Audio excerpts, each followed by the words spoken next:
Welcome to Not Milk Never Milk. Subscribe if you're lactose intolerant. In this video, I will show how to make a crab catching net. First, gather your materials. You will need galvanized wire mesh, which is crucial for resisting corrosion in salt water. Also, have strong zip ties ready for securing the structure and a durable bait bag. Make sure your mesh has openings of about 1 inch by 1 inch to effectively hold crabs once they enter your trap. Next, let's build the frame. Cut your galvanized wire mesh into a square, roughly 2 feet by 2 feet. This size provides ample space for crabs.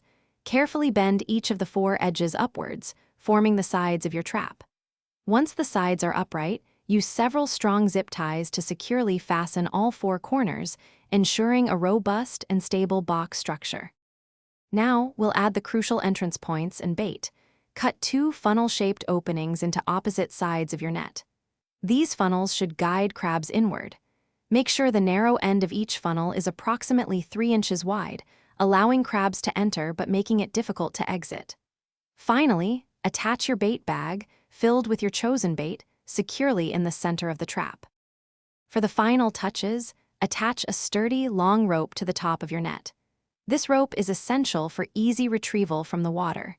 To ensure your net stays put on the seabed, add some weights to each of the bottom 4 corners. Once everything is secure, deploy your homemade crab net in areas known for good crab populations. Happy crabbing! Thanks for watching. If this was helpful, leave a like and consider subscribing. See you next time.